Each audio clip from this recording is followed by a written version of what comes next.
Could you tell us how the Society's journal, Kidney International, got its name? Well, Steve, that's a funny story. Hugh DeWardner had signed the contract with Springer Verlag before the JFK meeting. And in his prior discussions, unsuccessful discussions to renegotiate the contract with Nephron between the Society and S. Carger, it became clear that the ownership of the name Nephron belonged to Carger, not the Society, and that the journal was going to have to have a new name, and Hugh DeWardner suggested Kidney. When that word got out, the National Kidney Foundation in the United States had a fine educational newsletter that was called The Kidney. And they felt that this new publication of the ISN would conflict with theirs and asked that we choose another name. A good friend, Dick Freeman, in Rochester, New York, was then active in NKF affairs. And I called Dick and told him of my dilemma and wondered if there was any way we could work around it. And he came up with the suggestion that I thought was just spectacular. Why don't you insert in very small letters the word international below the word kidney in large letters, and we'll call the journal Kidney International. Well, I sort of thought it sounded like a gambling casino, but anyway, it stuck, and it certainly reflected the intended internationality of the journal. So with that name, we were off and running. The importance of the journal to the Society is certainly without question, and it's contributed tremendously in many ways to the health, both I think financially and scientifically, to the Society. I think our listeners would be interested in your reflections on the early days of the development of the journal. What were the thoughts that went through your mind about which way the journal should go, what should be in the journal, the international components to the journal, and then later how you view the journal as contributing to the health of the Society? Oh my goodness, Steve. Those early years were fraught with hazard and opportunity. I don't think that I would have ever made it without Craig Tischer. Craig was the assistant editor based in Durham. Claude Amiel in Paris had been suggested by Richet as someone to operate the Paris office, although it was very clear, in contrast to Nephron, that all editorial responsibility and decision-making would be based in my office.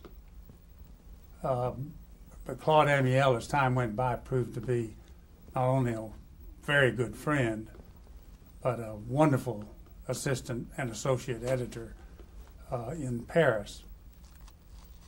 Keep in mind that the journal, that we took over the journal effectively in July of 1971, and were being asked to produce an issue in January of 1972. We had to move very rapidly. Jean Dormont in Paris, who had been the assistant editor of Nephron, very graciously forwarded, with approval of the authors, a number of manuscripts to us from Paris, which could be considered for inclusion in the first issue. But most importantly, I got on the telephone and solicited my friends, who were very supportive. And I don't remember, but I know that first issue contains a paper by Larry Early and a paper by Floyd Rector and what have you. We made it, but for those first few months, as submissions were beginning to pick up and beginning to rise on their own, it was really hand to mouth. There were many days when Craig and I we did all the copy editing ourselves. The editorial office was given the magnanimous sum of $8,000 a year to operate. There were no editorial stipends, although later we were able to pay a small amount to the assistant editors retroactive to the beginning of the journal. But there were many days when we dropped finally completed copy-edited manuscripts in the mail to the publisher at the last possible moment before the deadline. And we might have received an accepted manuscript the day before that rounded out the issue. That first year, we received about 225 full-length original manuscripts. And the acceptance rate was the highest ever in that first year. As I remember, something around 40 to 44%, which was unusual. Thereafter, it never approached that level. It remained usually in the neighborhood of around 30%. At the beginning, I felt very strongly that the journal needed to be, I wanted it to be multidisciplinary. I wanted it to accommodate work from all of the kidney-relevant disciplines, whether that be biochemistry or physiology or pathology, clinical medicine, or what have you. And most importantly, it had to be and had to reflect the international sponsorship of the society. That meant in those early years that on more than one occasion, we had to edit and help rewrite manuscripts from countries whose native language was other than English. Because I can tell you, Steve, from a lot of experience with that kind of effort, there is nothing more difficult than to try to write a cogent manuscript in a language other than one's own. So I have great respect for those wonderful researchers all over the world who today are working very hard to put their manuscripts in proper English. We also wanted the journal to be of high standard, wanted it to be quality irrespective of geographic origin, and that was very important to us. Its backbone would be original full-length manuscript. And interestingly, I recognized that at the time, the political leadership in the United States was very physiologically oriented. And I felt that if the journal was going to be successful in the States, which Nephron had not been, that we were going to have to attract a certain amount of material from the leadership group that was physiologically oriented. That posed a real challenge for us. That meant that if we began with a clinical journal, I hazarded a guess that we would never attract their science. So that meant at the beginning, in a very deliberate way, we perhaps, if there was any bias in the selection of materials, it canted toward accommodating good bench-oriented science from good laboratories in the United States. And in the early years, there was some criticism that perhaps the journal did not obtain sufficient clinical material. We never accepted case reports, for example, and good clinical material was hard to find. As time went on, we were able to begin to intersperse good clinical writing in the midst of science once we had established a base in the community that said, look, they really want this to be a good journal, they want high quality material, and we're going to help provide them with that. My friends and colleagues were wonderfully supportive, and we received our fair share of material that would have been competitively placed in other good American journals. We worried a lot about circulation in the first year, obviously. I can't for the life of me remember just how we solicited member subscribers in that first year. I assume that we must have had a mailing list of some sort announcing the journal and hoping that people would wish to subscribe. Subscribe they did. And by the end of the first year, the circulation had reached approximately 2,200, which was wildly beyond our initial expectations. I don't know what the circulation of the journal is today, but it certainly approaches 10,000 and has been very successful. The first year's operation was at a loss. Our agreement with the publisher required that they had to recoup their initial startup cost, and from that point on, we would share equally in the profit, if there was one, with the publisher. I don't remember exactly how long that took, but the first 2 or 3 years of operation were at a loss. It took that long before the journal turned profitable. Springer Verlag recouped their loss, and then we began to share in the profit. Neil Bricker had a wonderful slide that he showed, I think, at Montreal in 1978, which showed how bankrupt the society was when he took over as treasurer. I think there was something like $5,000 or $6,000 in the treasurer, and then the treasurer's deposits seemed to rise exponentially over time, and of course all of that, or most of it, was due mainly to contributions of profit from the journal. In the early days, Springer was a wonderful publisher to work with, very responsive. The journal was printed initially in Germany, then moved to England, and then moved to the States. In either instance, the journal was shipped in bulk via air, either to the United States from Europe or vice versa, and then mailed.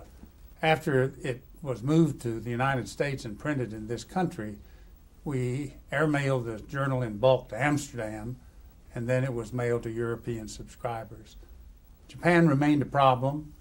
In that first year, about 8 or 9% of the total circulation was Japanese, by far the most in Asia, including either Australia or New Zealand. And it took some time before we could work out a system that would distribute the journal promptly to Japanese subscribers, who were even then becoming increasingly important to the success of the journal and to biological science in general.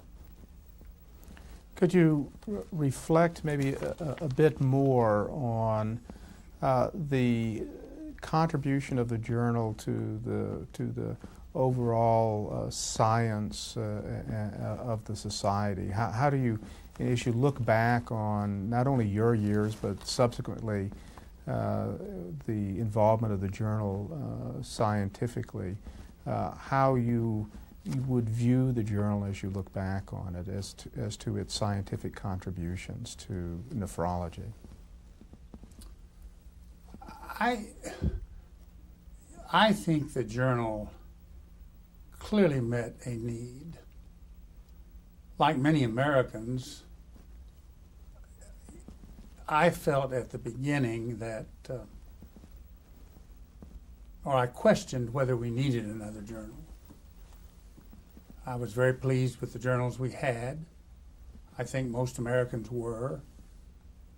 We were skeptical as to whether or not there was a sufficient amount of good material to justify a new journal, another journal. But looking back on it, it's clear that our fears were not justified. My goodness, when one looks at the plethora of nephrology journals today and literature, the number of books in nephrology, there clearly is a market.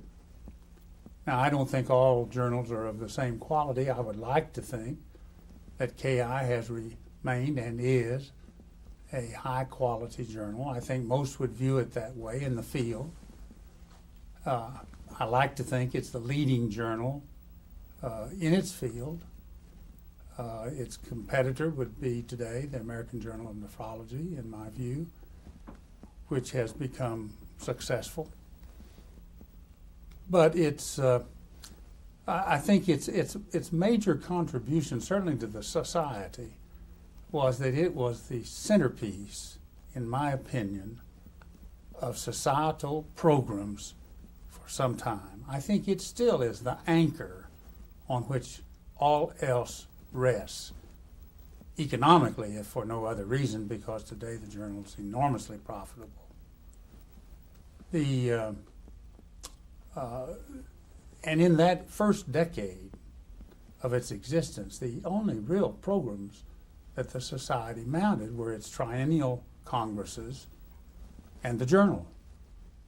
And I felt that the journal, because the society was so amorphous and it was so difficult to govern, and there was so much disagreement on almost every issue in those early days, that it just became, there wasn't room for anything else.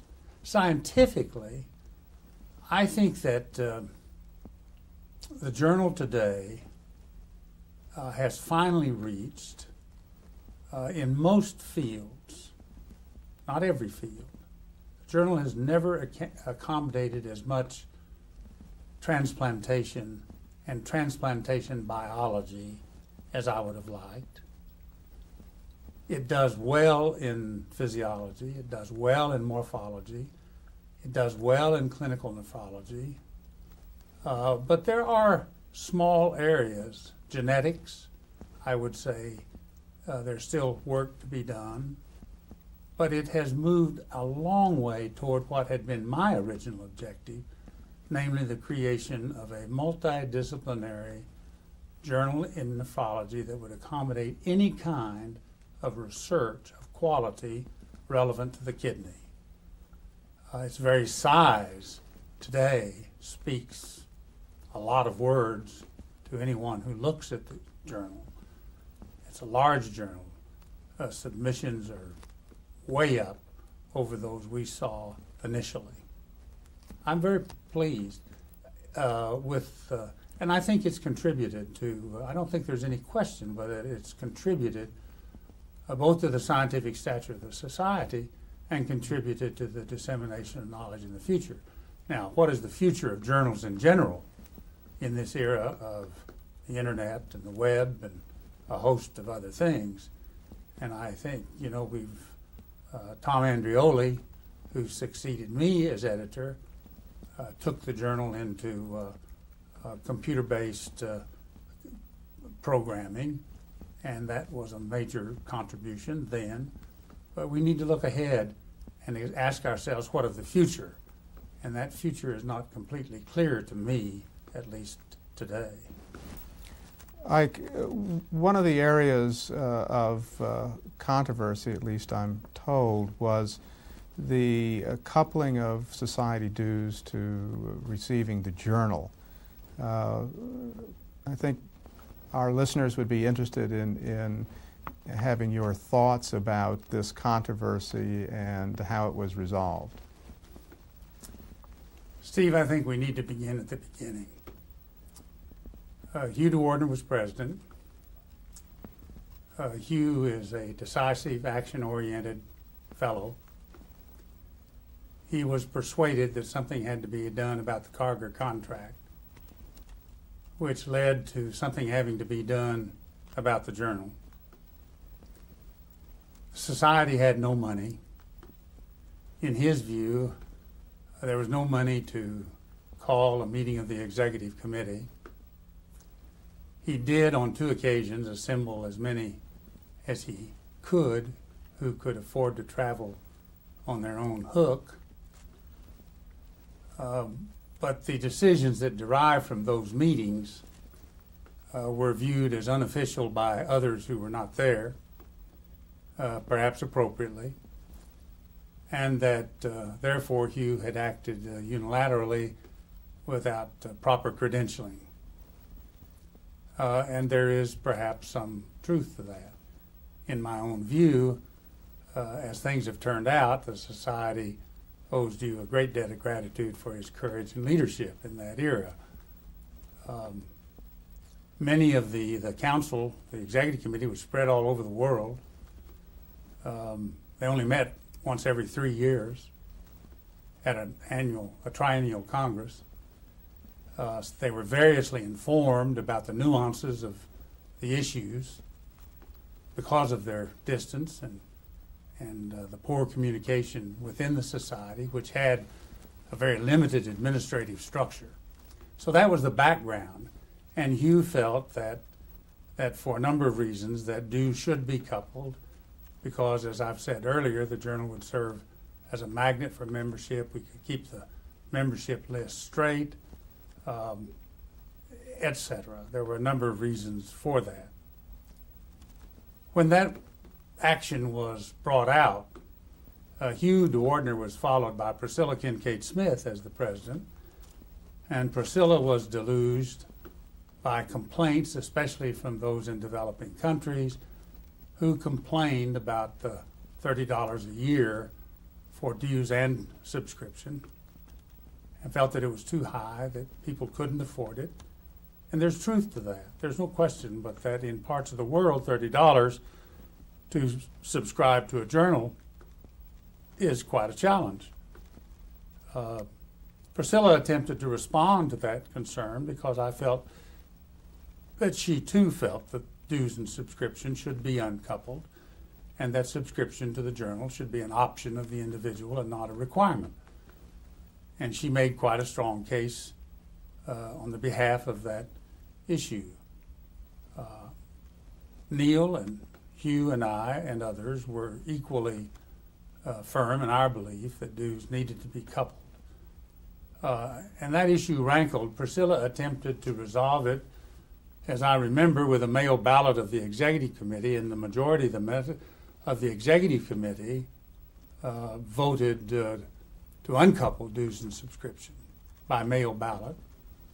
And but those who voted for uncoupling were generally people very distant from the epicenter of action, so to speak, which was London during Hugh's presidency, and not totally informed as to the pros and cons of coupling versus uncoupling. Things festered along until finally in the fall, I believe it was, of 1973, a meeting was held in London. Priscilla was there, George Schreiner was there, Lou Welt was there, Don Selden was there, Neil, Hugh DeWardner, me, Klaus Terrell, a number of other people. Those are some who I remember. And after a lot of debate and discussion, it was a good meeting, I felt, a resolution was passed that basically said that for the time being, dues would remain coupled, but that we would continue to examine the issue. And it wasn't until 1978, 6 years after the journal had been launched, at the Montreal Congress and the adoption of a revised constitution and bylaws, that coupling was written into the bylaws, and the matter was put to rest once and for all. But it was a chapter of the society's history that certainly accommodated some dissension within the ranks, so to speak. And in fairness to Priscilla, I think Priscilla had a point. She had a good point. She defended it vigorously, and I have some understanding of the challenges. Later, as you know, as the journal became more established, more economically sound, the society was able to do many things that made the journal more accessible to those in developing countries who wished to subscribe to the journal. A group of people could get together and subscribe to one journal for as many as 10 people or what have you, which made it much more affordable. So the society had always been sensitive to the needs of individuals from developing countries, but it took some time before the society felt it was sufficiently stable and economically sound to be able to share the journal in that manner with those in developing countries. One of your other many contributions to the society was your society presidency. I'd ask you, if you would, to reflect a bit on your society presidency and the contributions that you made during this period, some of the changes that you wanted to make that may have happened, or maybe others that may not have happened. But I think we all would be interested to hear your thoughts about that period. I followed Klaus Turrell as president of the society, and by that time, the society had begun to launch another of additional programs that brought added luster to the society. The International Fellowship Program was up and running, doing well. Claude Amiel had done a beautiful job of shepherding it along, subsequently followed by Jan Wiening in Amsterdam. The Forefronts conferences that Gerhard Giebisch ran for so well, so long, were wonderful additions. The society was beginning to ask itself what it could do to support the development of nephrology in developing countries.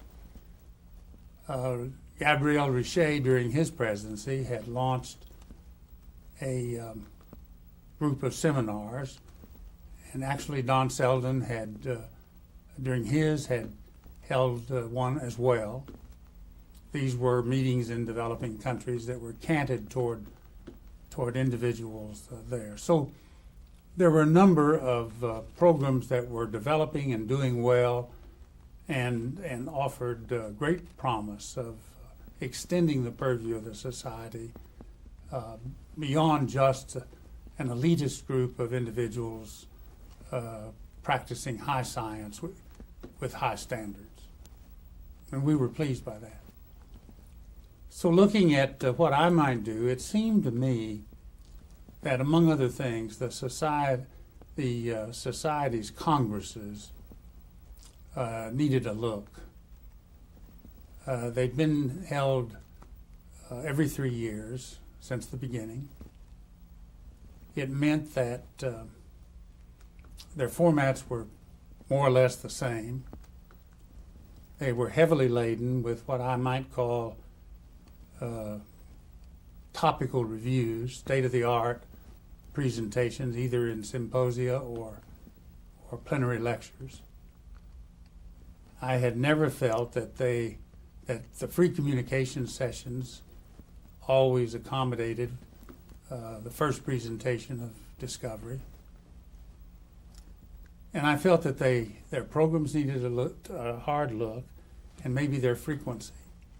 Keep in mind that by 1990, when I became president, I think that's right, there were meetings all over the world. There were national societies every place. There were regional societies, European Society, the EDTA, the Asian Pacific Society, Latin American Society, not to say anything about the innumerable national societies. One didn't have to look very far to find a nephrology meeting to attend. International congresses were no longer the only international meeting. The American Society of Nephrology meeting had developed into a wonderful scientific meeting, which scientifically, at least, was on its way to becoming an international meeting. And I felt, therefore, we had to take a look at the format and structure of the congresses. One derivative of that was length of service on the council. You know, I really, looking back on it, think that it's ridiculous for me to have been a member of the executive committee of the International Society of Nephrology from 1971 to 1995. That's 24 years. That's an incredible length of service in the leadership of a society. That can only mean that there were a lot of good people who didn't have a chance to serve or participate. And since terms of office were geared to these triennial congresses, I felt that we perhaps might hold them more frequently, but hold them in association with a regional meeting that was going to occur anyway, that would occur anyway. We would do away with a meeting. We might make a better meeting, hopefully, every so often when we met in association with a regional society.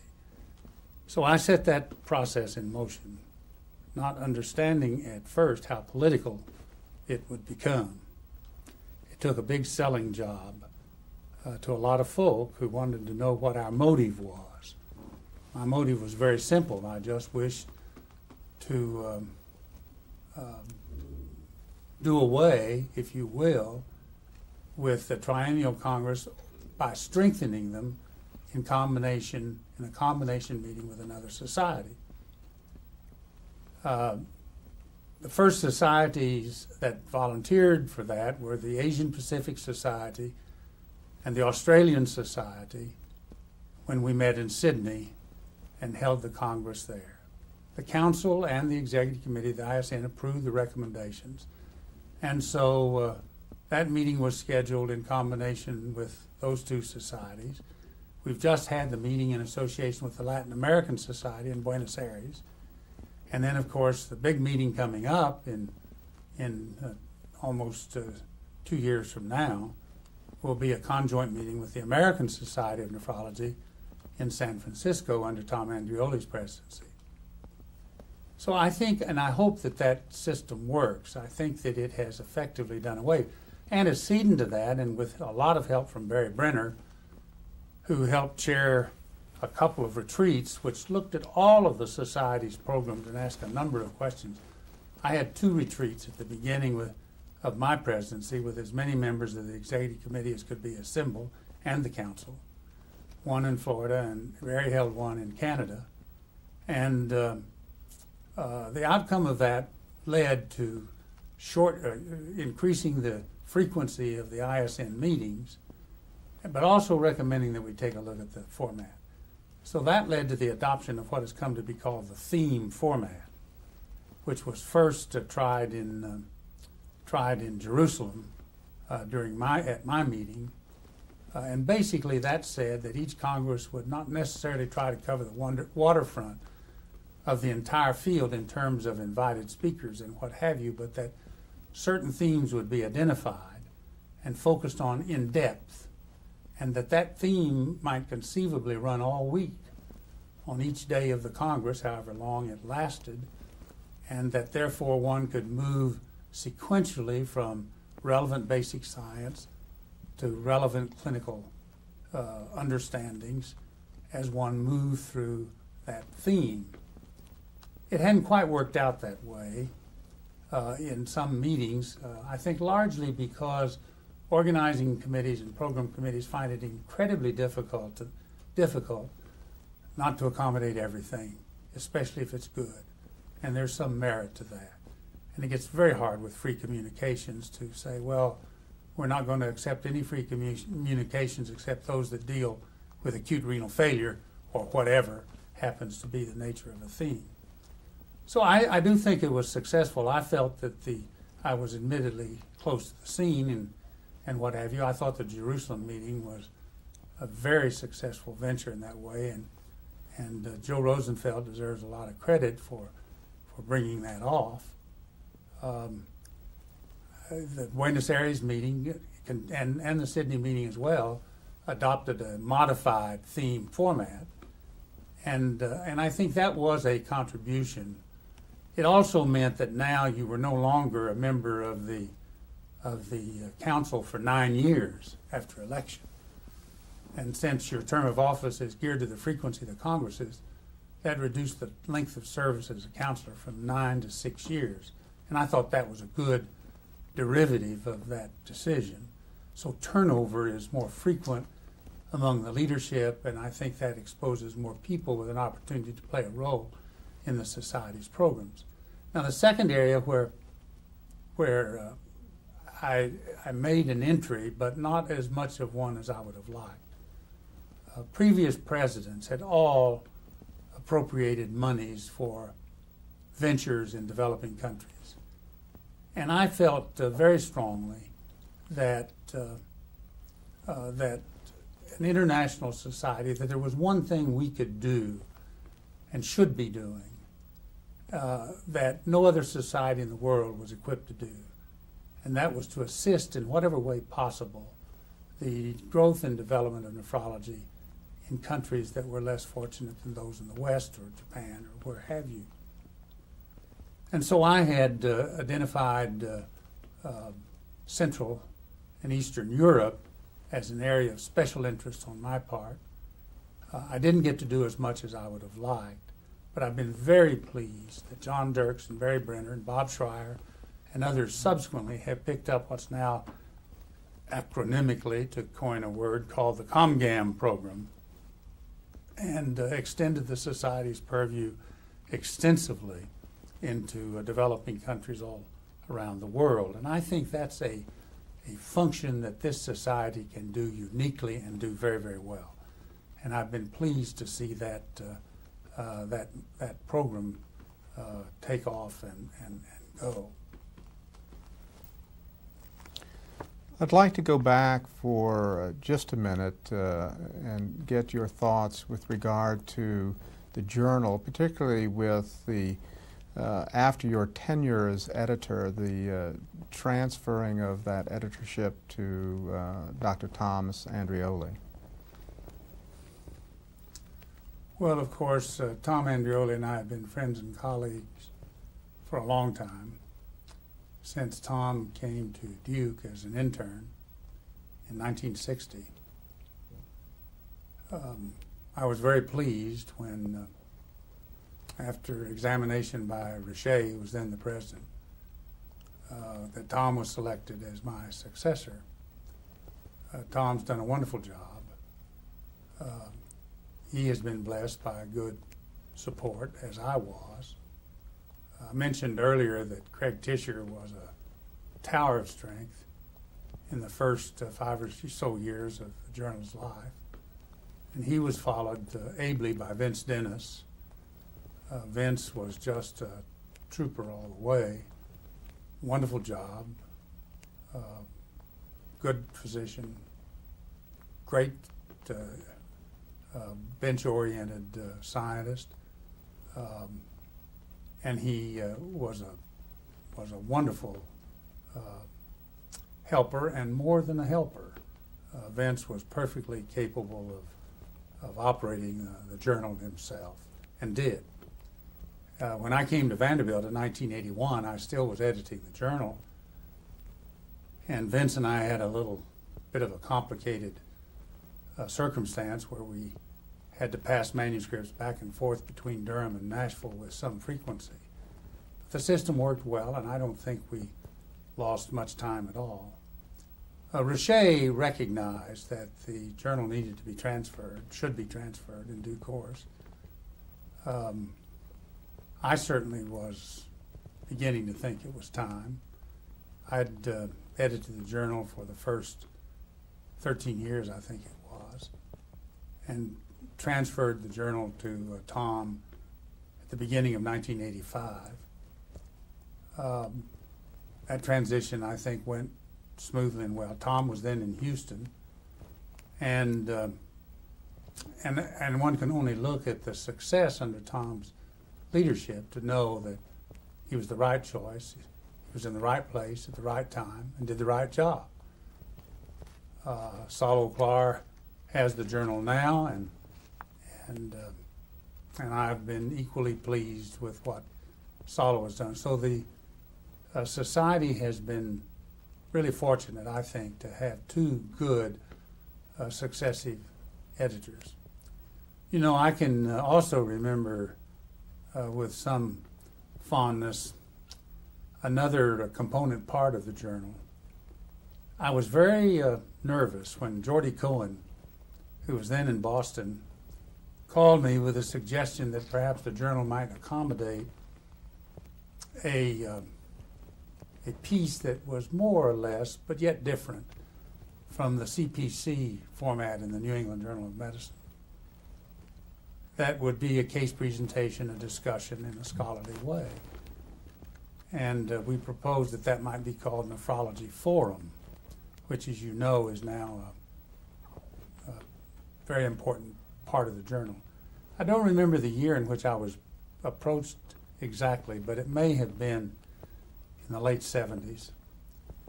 And I worried that the journal had sufficiently established its reputation in science-based publication, and whether or not the insertion of something that clearly had a clinical bent would send a signal that the journal was changing, that the journal would, whether or not this venture would drive away materials that might have otherwise been submitted to us because KI was now becoming, quote, more clinical, end quote, period.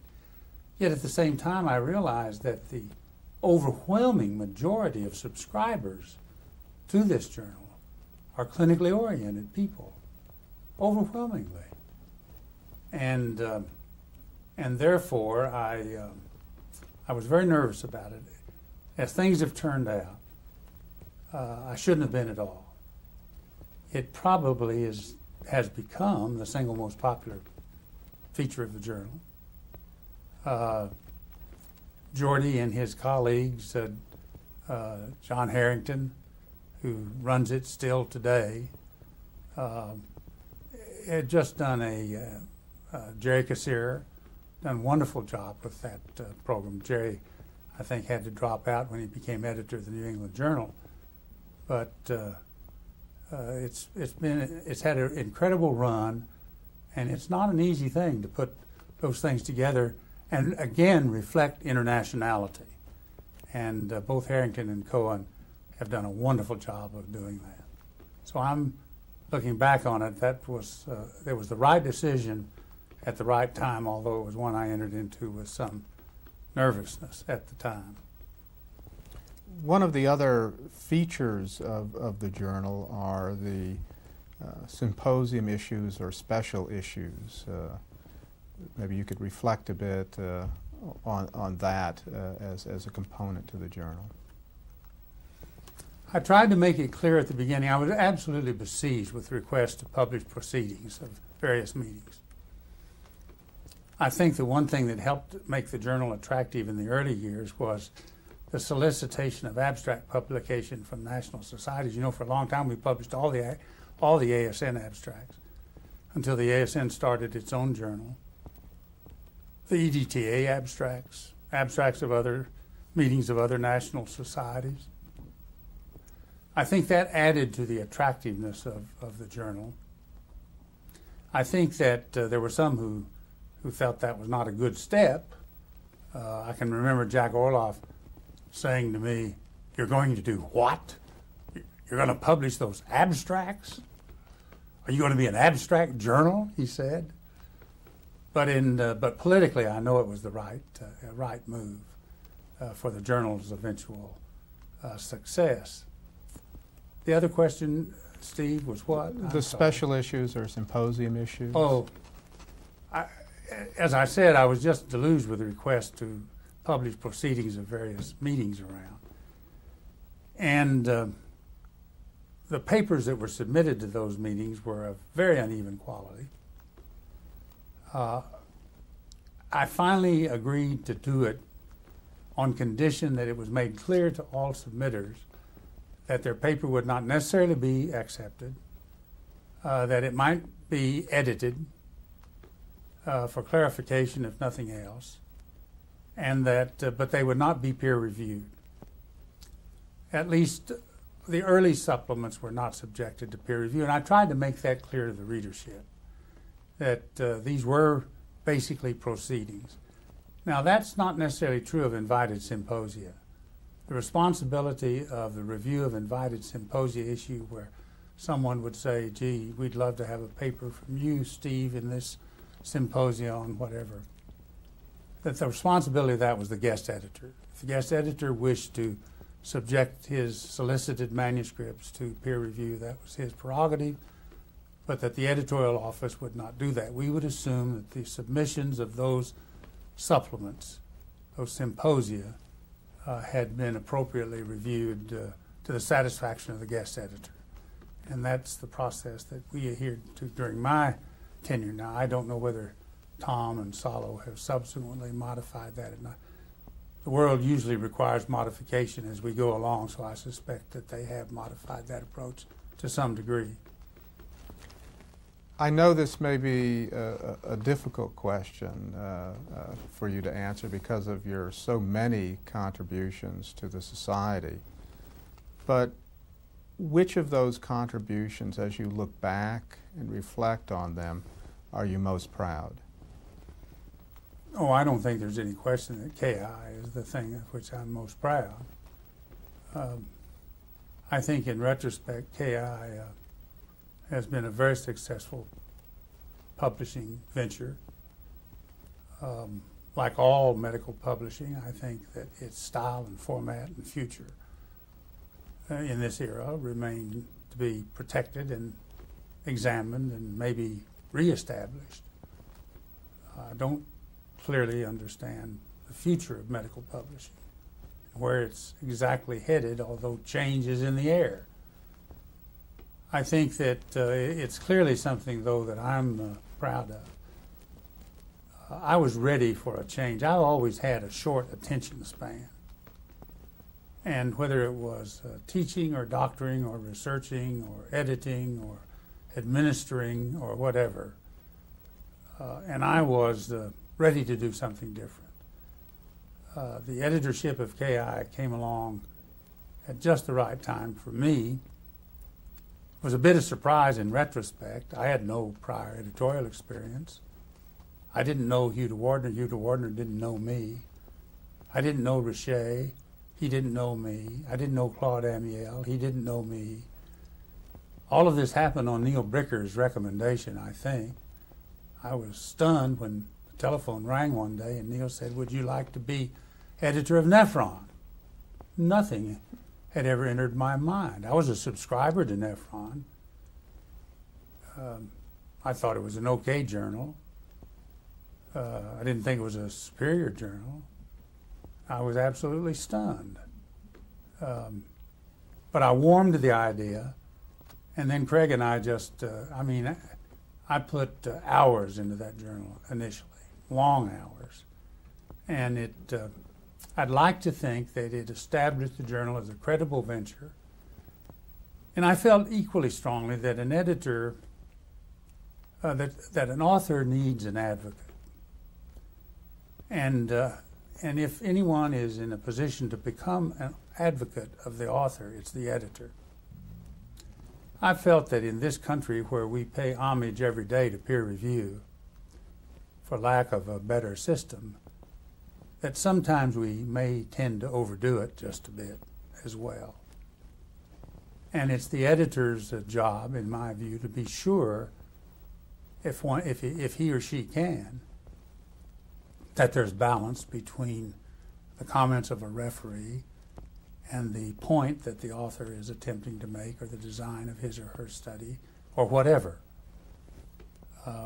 That's no easy task. I would like to think that I worked hard at that. And there were several occasions when I thought referees were unfair. And I said so. And I would say so to the referee, try to, and explain to the author. But you know, Steve, at least I found there are almost no manuscripts that are submitted suitable for publication in the form in which they're first received. I will bet you that the number of original manuscripts published in KI during my tenure that required no change as a consequence of review were minimal.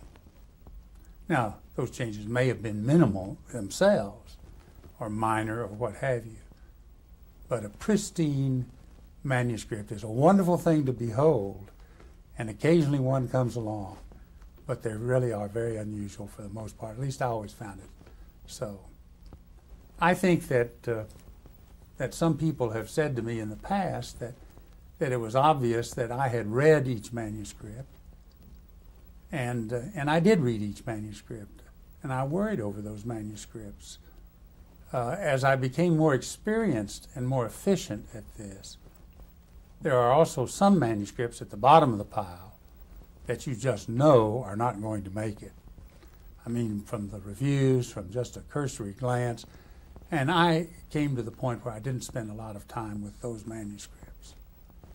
But I spent a lot of time with those that I thought were on the fence, especially, and just pleasured in the fact when one came along that clearly wasn't on the fence, that just needed some minor tune-up before acceptance and publication. So I enjoyed editing. I found it fun. I liked it. There was a side of me that hated to relinquish the editorship of the journal to Tom, even though I knew it was time. My responsibilities at Vanderbilt had grown tremendously. You know, when I first came to Vanderbilt, I thought I could continue to edit the journal, I could continue to make rounds, and I could continue to do all the things I'd been doing at Duke, where also in the last 4 or 5 years of my Duke life, I'd held a major administrative appointment parallel with my nephrology appointment. It soon became clear to me that I wasn't going to be able to do that, or at least I didn't feel comfortable doing it at Vanderbilt. And so gradually, by the time I'd been at Vanderbilt 5 or 6 years, I was beginning to distance myself a little bit from teaching rounds, and the journal went to Tom, and involving myself in Vanderbilt became my full-time job. Your contributions certainly to Vanderbilt University and to American medicine and nephrology have been immense. Your role as the administrative and spiritual leader of Vanderbilt, as the vice chancellor, allowed you to shape a major university as well as to contribute to the overall direction of certainly American medicine. I thought we might conclude by having a bit of your thoughts about where nephrology and where medicine has come during your career, and where you think it's heading in its future. I know that's a difficult question, and one has to be a soothsayer to answer the latter, but I think we would all be interested to hear your thoughts. When I came to Vanderbilt, I pledged my life to Vanderbilt. I had danced on a political stage in nephrology. I had headed the nephrology board. I'd been president of the American Society. I was about to become president of the International Society. I had done all the things in nephrology that I wished to do. I'd edited what I felt was its best journal. So I decided I would confine my activities to doing what I could to support the development of a very fine American medical school and its associated medical center. I feel that the job is never done when one takes on a task of that sort. When I left my post at Vanderbilt recently, I could name many, many things that were undone and yet needed to be done. On the other hand, I'd like to think that the institution prospered during my 16-year tenure at its helm, and I think it did by any objective criterion that one tried to lay upon it. And I think that Vanderbilt is today on the threshold of being able to go to the next plateau, wherever that may be. It's been great fun for me. I've enjoyed. But if you have a job like that, you must be able to take pleasure in the successes of other people. I think that's very important. And you better hope that you have selected the right people at least 75% of the time for very key positions. I don't know anybody that makes it 100%, but I think we've been fortunate and attracted some wonderful folk. As to where medicine is headed, Steve, medicine in this country is undergoing, the delivery of health care is undergoing enormous change. It's had tremendous and dynamic impact on academic health centers, including our own. Some have prospered more than others. I just have to believe that the interest of the patient will bear out in the end. I have to believe that quality will bear out in the end. And I believe that in this country, you know, we've never been able to address what I perceive to be the true drivers of the cost of health care, which started all of this. And one is what I call too much good medicine. My wife and I were at a party recently, and we were the youngest people there. And I'll bet you that everyone at that party had seen a doctor in the previous 2 weeks, and probably half of them had a pacemaker. And that all comes at very high cost. I'm not saying we shouldn't do it, but we're one of the few countries in the world that has not really been able to come to grips with those kinds of costs. Second is high technology and its cost. And the third, that I think is unique to the United States, is the enormous appetite of the American people for anything connected with health. If you open a new fitness center, they're there tomorrow.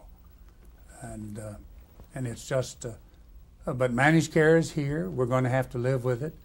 And I think that we're now beginning to see a little bit of a turnaround in the approach to managed care companies, but it's certainly brought a totally different a view into American academic medical centers, and one, unfortunately or unfortunately, that we're going to have to accommodate to. We're more conscious of our costs than we were. We're more conscious of the need for administrative systems, but I have great faith, and I'm very optimistic. I really do believe that good people will bring good benefit to good patients in the end, and I'm hopeful that'll be the case. Finally, one of the things that I know in your philosophy and in your actions has been very important to you is the training of young people. I'd like to get your reflections on the society's role and functions in training fellows, training people in our subspecialty. The answer to that can come quick and easily. I'm very proud of the International Fellowship Program. It's one of the Society's strongest programs. It's been enormously successful. And although we haven't always been successful at returning a trainee to their home country of origin, we have been sufficiently successful that I think we can take great pride in the fact that many, many, many international ISN fellows have returned to their home country. I think it's a wonderful way to expand science and clinical nephrology into developing countries, and the Society's been wonderfully adept at attempting to do that. There are now well over 100 fellows who have been through the program. It's an exciting program, it's a good program, and it's one in which the Society can take great pride. I've taken great pride in watching it develop, and again, as is all other programs, it's because good people have taken charge of it and run it. Claude Amiel, Jan Wiening, etc. Thank you for your many contributions to both American medicine, international medicine and nephrology, to the International Society of Nephrology, and thank you for sharing your thoughts about your early career, your many, many contributions to our field and our society. And our society, as well as nephrology, is all the richer for your having served us very well. Thank you. Thank you, Steve.